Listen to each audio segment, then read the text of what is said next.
वतन वतन मेरे आबाद रहे तू, ऐ वतन वतन मेरे आबाद रहे तू। मैं जहाँ रहूँ जहाँ में याद रहे तू, मैं जहाँ रहूँ जहाँ में याद रहे तू। ऐ वतन मेरे वतन, ऐ वतन मेरे वतन।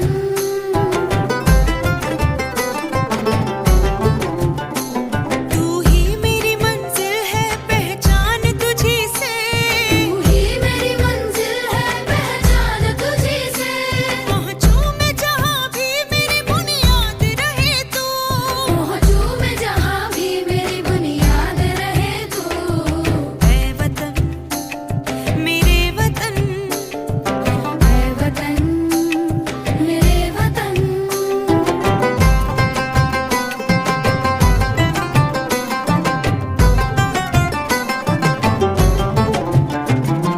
तुझ पे कोई गम की आँच आने नहीं दूँ, तुझ पे कोई गम की आँच आने में नहीं दूँ। विराजमान है और मैं इनका परिचय देना चाहूँगा।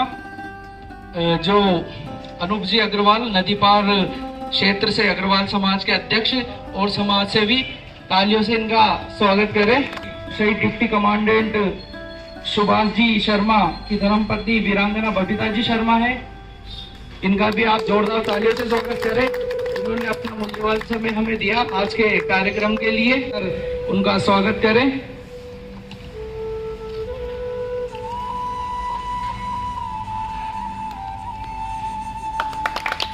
तो मैं दोनों मुख्य अतिथियों से निवेदन करूंगा वो आए और साथ में आजाद पहल सेवा समिति के अध्यक्ष पुष्पेंद्र जी मालो और सचिव शैतान सिंह जी हाड़ा आए और दीप प्रज्वलन में। कुर्बान मेरी जान तुझ पे शाद रहे तू।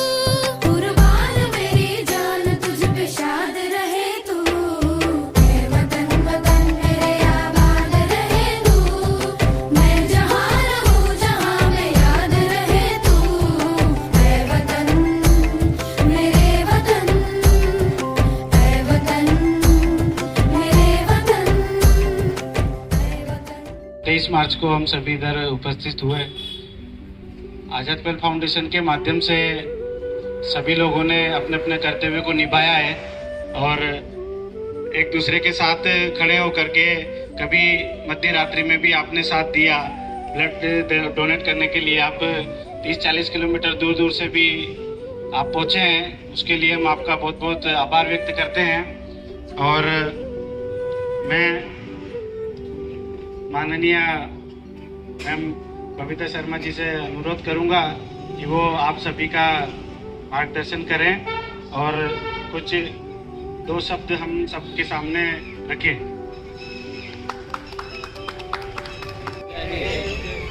सबसे पहले मैं भारत माता के चरणों में नमन वंदन करती हूँ। सैकड़ों परिंदे आज आसमां पर नजर आने लगे।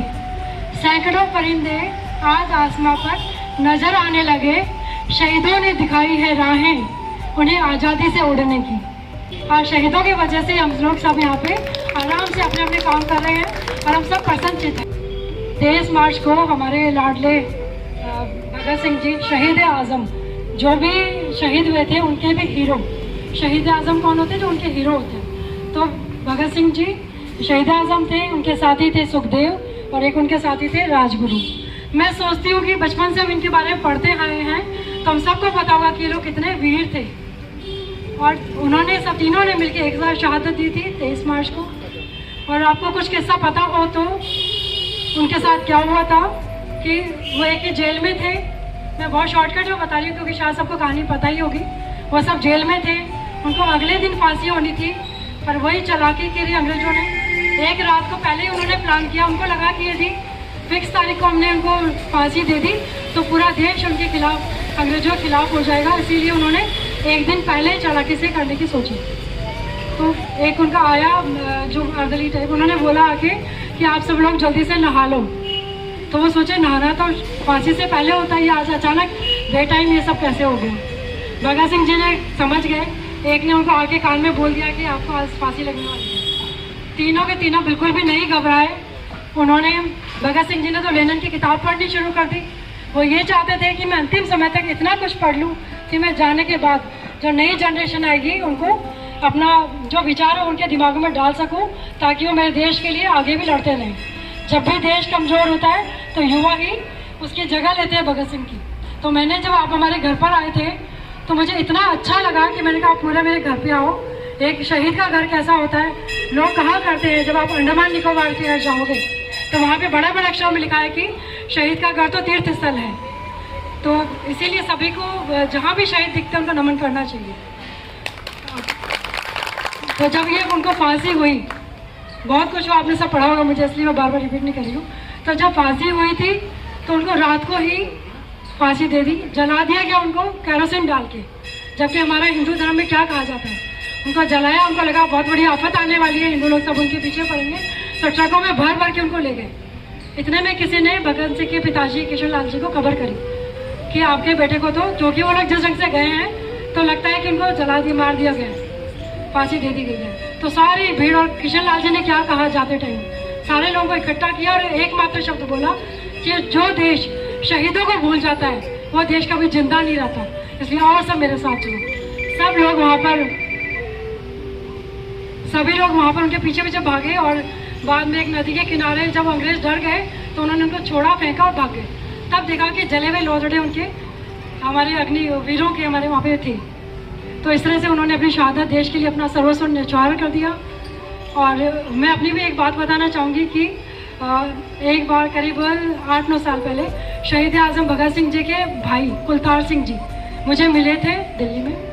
उन्होंने कहा, एक ही बात, तो मेरे बेटे से फ़ोन पे बात करी उन्होंने उस दिन, कहा कि बेटा जब भी इस देश को जरूरत पड़े तो तुम इस देश के हमेशा काम आना, जैसे मेरे भगत ने किया था।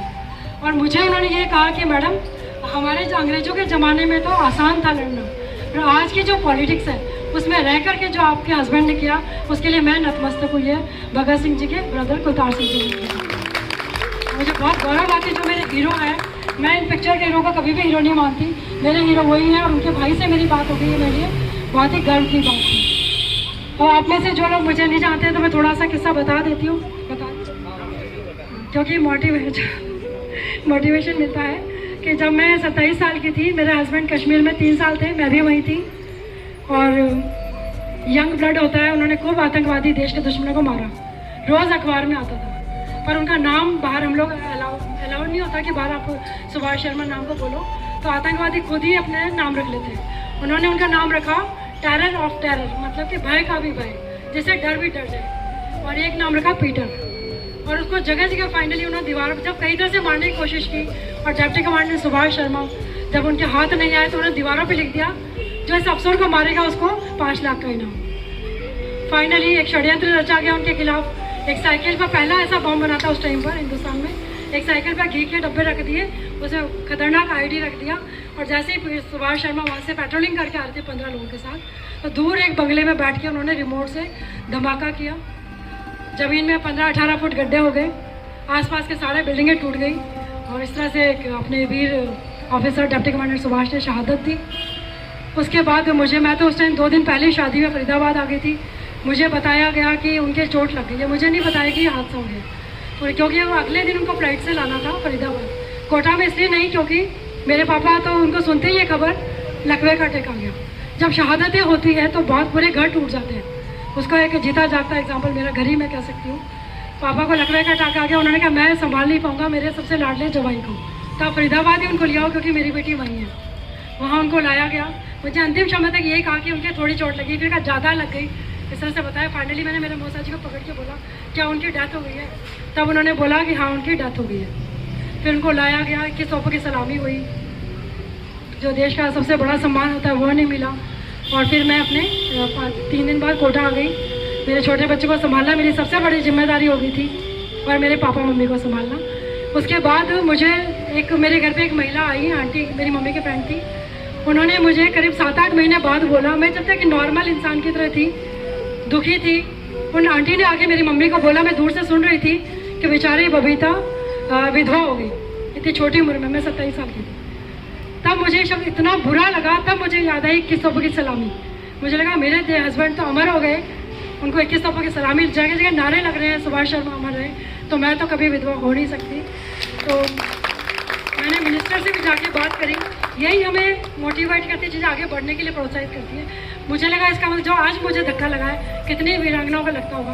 मैंने किरण रिजिजू जो मिनिस्टर है उनके पास गई, मैंने कहा आप ये चेंज करवाइए कि ये किसी के आगे आप ना वीरांगना लिखिए, कभी भी श्रीमती या बेवा या विधवा नहीं लगाएंगे आज के बाद। तो उन्होंने कहा तो बिल्कुल सही बात बोल रहे हो। और बहुत बड़ी मीटिंग थी, पुलिस के बड़े बड़े ऑफिसर थे बॉम्बे अपने इंडिया के आए हुए थे, सबने कहा आप तो बहुत सही बोल रही हो। शुरू में उन्होंने ये शब्द क्या बेवा ऑफ ये, तो मैंने कहा अभी आपने क्या बोला आप मुझे बताइए। तो वो चौंक गए कि ये मुझे क्यों टोक रही है इतने बड़े अधिकारी को।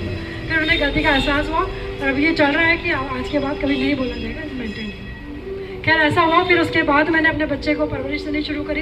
ये हमारे प्रदीप जी जो है, इन्होंने सबसे पहले गुरु हैं उसके, क्योंकि 2-2.5 साल के बच्चे को इस बीम पर चढ़ाना इन्होंने सिखाया। उसके बाद कराटे उन्होंने सिखाया। 2-3 साल के बच्चे ने जब जय हिंद बोला, वो उसके अंदर खून में घुसता चला गया, ब्लड में पहले था, फिर माता ने सिखाया, फिर गुरु ने सिखाया। आज वो पूरे भारत में 7 लाख लोगों में पहले गोल्ड मेडल जीत करके आज। तो ये बातें मैं इसलिए आपको बता रही हूँ। हाँ, उसके मेरी मैं बात बताऊँ, मुझे लगा मुझे भी अपना नाम इतिहास के पन्नों में लिखाना चाहिए। लिख गया जब पति ने किया, लिख गया जब बच्चे ने किया। फिर मैंने 24 बार रक्तदान किया, करीब 14 बार मैंने कैंप्स लगाए हैं। हर कैंप में 50 के आसपास, कभी 40 के 50 ब्लड डोनेशन होते थे। यहाँ के पार्क के पेड़ के मैंने बड़े करे हैं, 3 पार्क का मैंने पेड़ बड़े किए हैं। उसके बाद मैंने साइकिलिंग किया, ऑल इंडिया में मैंने फर्स्ट आई साइकिल चलाने में। 1 महीने मैंने 1560 किलोमीटर साइकिल चलाया और पूरे भारत में परिश्रम किया। अभी कार रैली हुई थी पिछले 5-7 दिन पहले, उसमें भी मैं पूरे कोटा में फर्स्ट आई हूँ। तो कहने का मतलब यही है कि जो आप यंग जनरेशन हो, इन बातों से ये सीखो कि हमें एक भी समय मिनट नहीं खोना है। हर दिन आपका दिमाग चलना चाहिए कि मैं कैसे इतिहास के स्वर्णिम अक्षरों में लिखा जाऊँ, क्योंकि दुनिया की भीड़ में तो सब खो जाओगे। बहुत आसान है खोना, पर अपना नाम बनाना बहुत मुश्किल है। मैं जिस परिस्थिति से निकली हूँ, मैं समझ सकती हूँ, आप सब समझ गए होंगे। तो इसी के लिए लास्ट में आपको एक वीरांगना, एक वीर नारी की आवाज़, एक बात, उसके दिल की बात मैं आपको बोलना चाहूँगी। जिंदगी तुमने युद्ध बना कर दी तो क्या, जिंदगी तुमने मुझे युद्ध बना कर दी तो क्या, हार कर हथियार डाल दूंगी नहीं।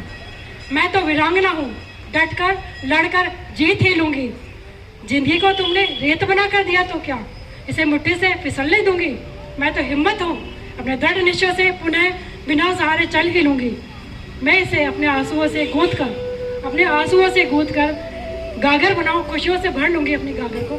जय हिंद, जय भारत।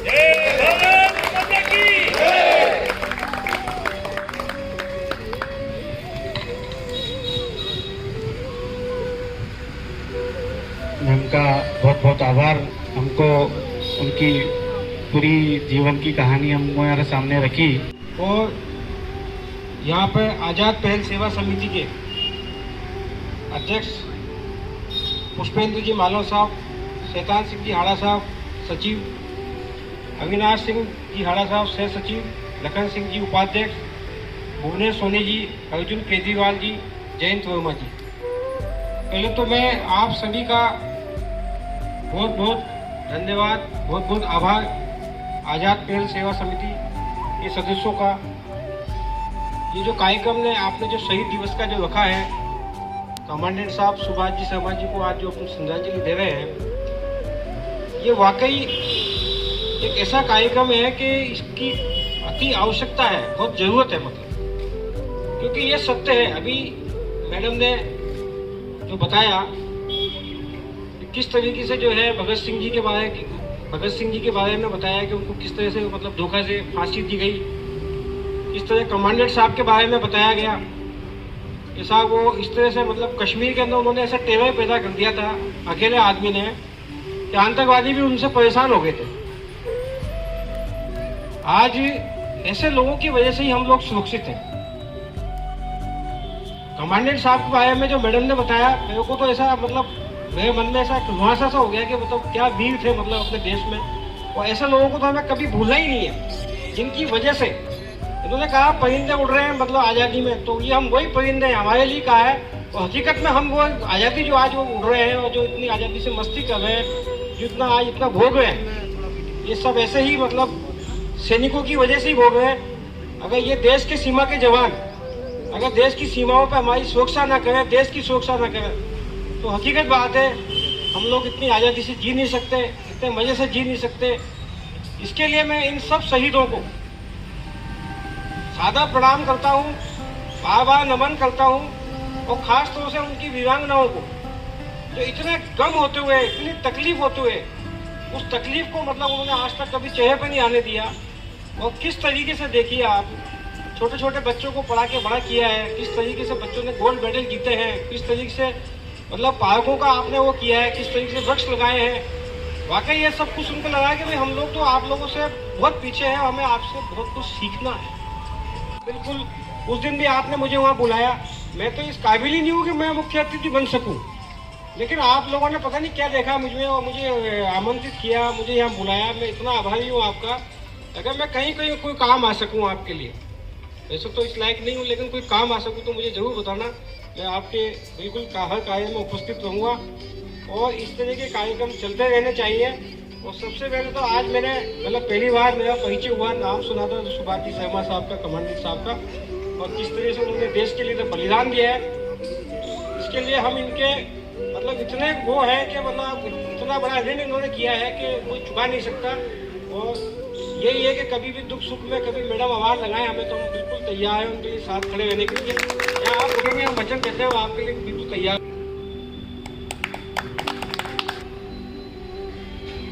भी प्रकार की समाज सेवा से संबंधित गतिविधियों में ऐसे ही आप निस्वार्थ भाव से हमारे साथ जुड़े रहें तथा समाज सेवा का कार्य ऐसे ही निरंतर करते रहें। आपके द्वारा किए गए सभी समाज सेवा के कार्य अन्य युवाओं के लिए एक प्रेरणा का स्रोत बनते हैं। तो ऐसे ही जिन लोगों ने आज़ाद पहल सेवा समिति में अपना योगदान दिया, उनको एक प्रशस्ति पत्र तथा एक मेडल के साथ सम्मानित किया जाएगा।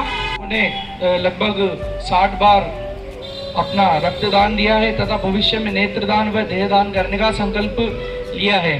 तो जोरदार तालियों के साथ स्वागत करें डॉक्टर साहब का। मैं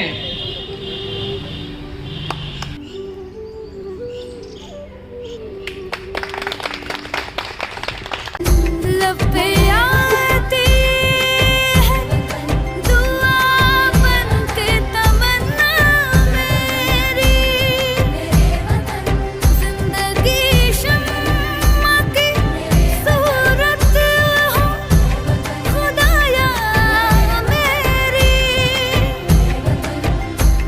जिंदगी शम्मा की सूरत हो खुदाया मेरी। ऐ वतन मेरे वतन, ऐ वतन मेरे वतन। ऐ वतन वतन मेरे आबाद रहे तू, ऐ वतन वतन मेरे आबाद रहे तू, मैं जहाँ रहूँ जहाँ में याद रहे तू, मैं जहाँ रहूँ जहाँ में याद रहे तू। ऐ वतन मेरे वतन, ऐ वतन मेरे वतन।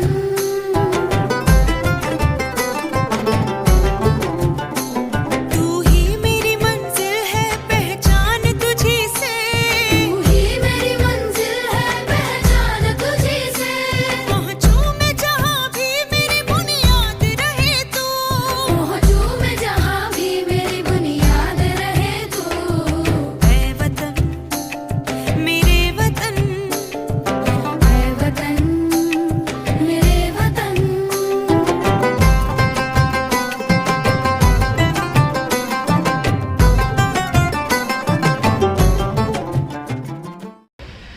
और आपको हार्दिक आभार, धन्यवाद कि आप लोगों ने हमें यहाँ बुलाया, हमारा सम्मान किया। मैम एक बात मैं आपसे पूछना चाहता हूँ, मेरे विचार मन में विचार आया था कविता मैम, जैसे आपने कहा कार्य सिंह में फर्स्ट आई, साइकिलिंग में मैं टॉपर थी, अच्छा, और अभी भुवनेश गुप्ता से का भी हो जाएगा था पेपर में, तो आपने कहा ना जो मैंने ठीक किया तो आपके नाम में मिला हुआ था, तो मुझे अच्छा लगा वो। कि आप ऐसी हिम्मत डाल लेडीज होकर ऐसे समाज में, जैसे आप सब देखते हो महिलाओं के साथ कितना अत्याचार हो रहा है, और इस समाज में ऐसी महिला अगर अपने बीच में आती है, खुद अपने दम पर साइकिल चलाकर 1500 किलोमीटर, और कोटा में जितनी महिला हैं उनमें टॉप आती है कार चलाकर, अपने बेटों को आप कमांडेंट बनाती है, पति के बाद में शहीद होने के बाद में आप इतनी हिम्मत से बेटे का पालन कर रहे हैं, समाज के बीच रहकर आप इतना समाज के बीच में रहकर इतना कुछ कर रहे हो, आपने देहदान भी किया है और 24 बार रक्तदान भी किया आपने, तो इतनी हिम्मत आपके बीच में आई है। निश्चित रूप से हम सब आपसे प्रेरणा लेंगे मैडम, और आपको बहुत बहुत आभार।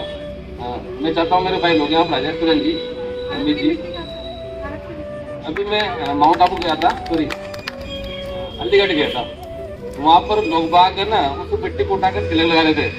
मुझे बड़ा गर्व महसूस हुआ, मैंने कहा देखो यार यहाँ अपने जो 18,000 सैनिक शहीद हुए थे माना प्रताप के, तो उस मिट्टी को लगाकर तिलक लगा रहे थे, फोटो खिंचा रहे थे, लोग कितनी मजदूरों के बीच में रही थी। और हम पीछे बैठे की बात कर रहे थे कि पीछे जो सामुदायिक भवन है, तो शायद भाई साहब का सामुदायिक भवन है, उनके नाम है सामुदायिक भवन है, तो हम यहाँ पर पार्क में बैठ कर अपने आप को गौरवान्वित महसूस कर रहे हैं मैडम कि हम इस पार्क में आए और आप भी बुलाया है। मेरा फाउंडेशन और समर्पण प्रडोल कोर्स से आजाद पहल सेवा समिति का सम्मान करना चाहता हूँ। तुझ पे कोई गम की आँच आने नहीं दो, तुझ पे कोई गम की आँच आने नहीं दो, कुर्बान मेरी जान तुझ पे शाद रहे तू, कुर्बान मेरी जान तुझ पे शाद रहे तू, ऐ वतन वतन मेरे आबाद रहे तू, मैं जहाँ रहूँ जहाँ मैं याद रहे तू, ऐ वतन मेरे वतन, ऐ वतन मेरे वतन, ऐ वतन।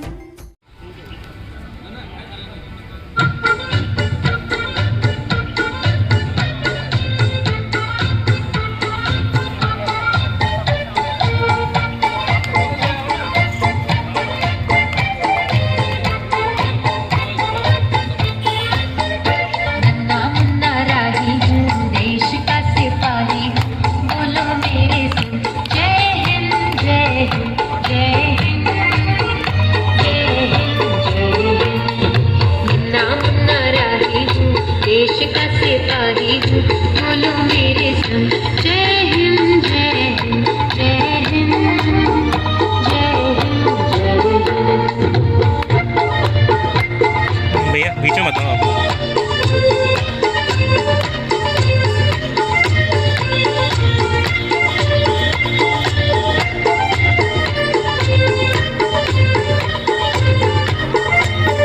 रास्ते में चलूंगा ना डर डर के, चाहे मुझे जीना पड़े मर मर के, मंजिल से पहले ना लूंगा कहीं दम, आगे ही आगे बढ़ाऊंगा कदम, नन्हे बाय हम, नन्ना मुन्ना राही हूँ, देश का सिपाही हूँ, बोलो मेरे संग जय हिंद जय हिंद जय हिंद जय हिंद जय हिंद।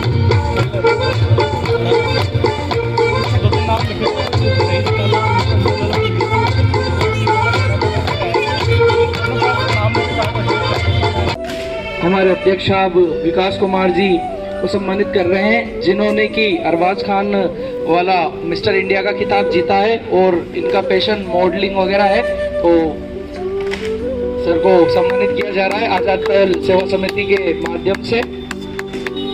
पुष्पेंद्र मालव जी, उपाध्यक्ष लखन प्रताप सिंह जी, सचिव महोदय शैतान सिंह जी हाड़ा, सह सचिव अविनाश सिंह जी, और सदस्य गणों में जयंत जी वर्मा, मैं सबको बुलाना चाहूँगा।